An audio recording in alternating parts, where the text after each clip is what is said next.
Russian air defense neutralizes Ukrainian drone over Belgorod.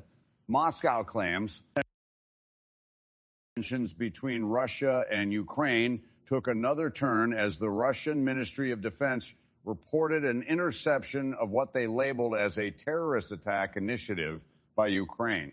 According to the ministry, the incident took place over the city of Belgorod and involved a Ukrainian drone.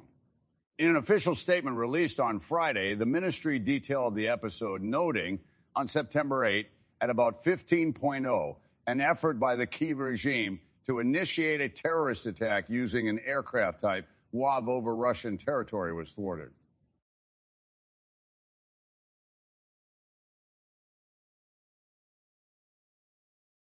Further, the statement highlighted the swift action of Russian air defenses. It emphasized the unmanned aerial vehicle met its end above the Belgorod region, effectively neutralized by the vigilant air defense systems that were on duty. It's pertinent to note that this isn't an isolated incident. Over the past few months, Kyiv has reportedly executed numerous strategic aerial strikes within Russian boundaries. This recent episode in Belgorod is just another testament to the rising tensions and hostilities between the two nations, making the geopolitical climate in the region all the more precarious. The international community watches closely as these events unfold, with hopes for a peaceful and diplomatic resolution. Kryvyi Rih tragedy. Missile strike shakes Ukrainian president's birthplace. In a stark escalation of hostilities, the city of Kryvyi Rih, widely recognized as the birthplace of Ukrainian President Volodymyr Zelensky, was subjected to a devastating missile strike on Friday.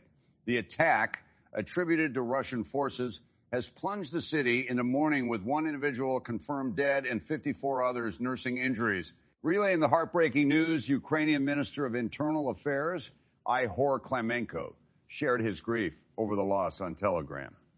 He detailed the Russian strike tragically claimed the life of one of our police officers. Further adding to our sorrow, 3 of his colleagues were found trapped under rubble. Despite the best efforts of the state emergency service, who managed to rescue them, they now face a battle of a different kind, fighting off severe injuries in the hospital. Offering further insight into the extent of the devastation, Serhiy Ilisak, the head of the Dnipropetrovsk Regional Military Administration, painted a grim picture. The aftermath of the strike is nothing short of a disaster. 3 crucial administrative buildings lie in ruins. Beyond that, 7 residential structures, homes to many, have suffered significant damage, with one of them being a multi-story building that was once a symbol of our city's progress, he lamented. As the day progressed, the scope of the tragedy became even clearer. Minister Klimenko provided another update, underscoring the finality of the search and rescue operations. By 13:30, we had a clearer, albeit painful, picture. The missile strike resulted in 55 casualties.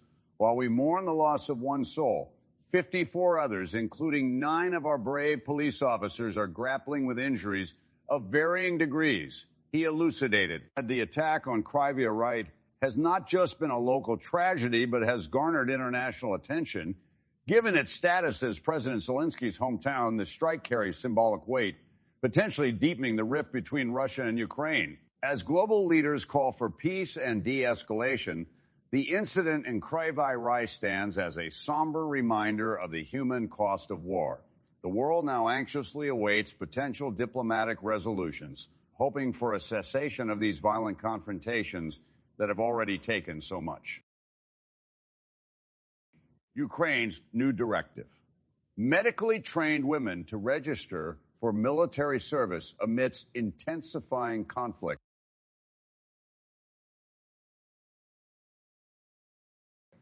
In a bold and unparalleled move reflective of the escalating tensions in the region, Ukraine's armed forces have recently declared a mandate that will significantly impact the nation's medically trained female populace. Starting October 1, all Ukrainian women equipped with medical qualifications, spanning from general physicians and dentists to pharmacists, nurses, and midwives, will be obligated to enlist for potential military duties. This directive targets women aged between 18 and 60 and is emblematic of the increasing pressures the nation is facing on the defense front. The announcement, made public via a Facebook post from the Ukrainian Armed Forces, emphasized the broad scope of this new directive. Detailed as of October 1, a wide range of medically trained women aged 18 to 60, encompassing professions such as nursing, dentistry, and pharmacy, are to comply with the new mandate and register for potential military deployment. This initiative stems from a recent decree issued by Ukraine's defense ministry and seeks to enhance the nation's military readiness. The criteria for this obligation will be contingent on the individual's educational credentials and their current professional engagement.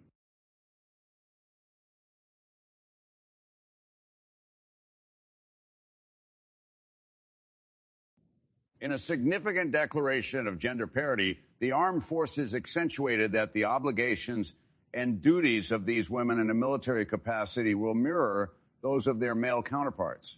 The official statement elucidated the extant legislation is unequivocal in ensuring that both women and men conscripted into the military are accorded the same responsibilities and expectations. This stipulation insinuates that, akin to the Ukrainian male populace age between 18 and 60, these women, by virtue of their medical expertise, could be mobilized for active military duties, binding them to the national territory.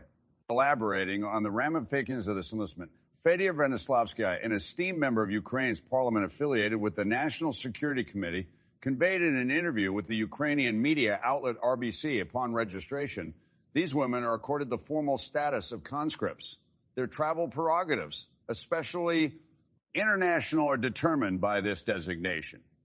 In scenarios where they lack explicit documentation authorizing temporary international travel, their mobility outside Ukraine will be inhibited, mirroring the stipulations imposed on men. However, it's imperative to note that this mandate does provide exemptions for specific demographics: pregnant women, women actively pursuing academic courses, and those diagnosed with certain medical ailments will be shielded from this service obligation. A strategic move, while emphasizing the urgent need for defense preparedness, also underscores the nation's commitment to inclusivity even in times of duress.